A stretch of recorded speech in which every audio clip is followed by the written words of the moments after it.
2000, nung nag-move ako dito, ito yung pinaka-accessible na surf spot sa Pilipinas, coming from Manila.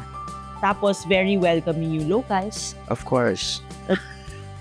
So, I came here with a surfboard that I bought sa Manila. And then, I met the locals on the beach. They were very welcoming. Nag-invite sila sa bonfire.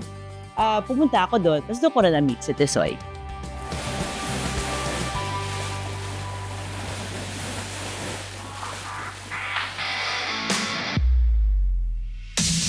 In La Union, it's waking up in the morning, magko-coffee, titingin ng alon, mag-wave check. Tapos mamaya, nandiyan na si Tisoy.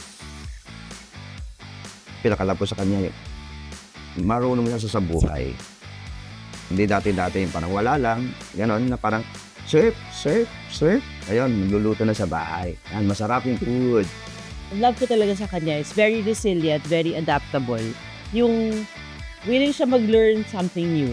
Walang negative sa kanya, walang hindi kaya. Ito gagawin ko. To the extent na kahit sabihin, please wag mo nang gawin, let's have someone do it. Siya talaga ang gagawa. Ngayon, medyo 40 na tayo, hindi na tayo bend. Oo. Chillax na lang. Basically yun, ganun ang surf life namin. Surf all day, party all night.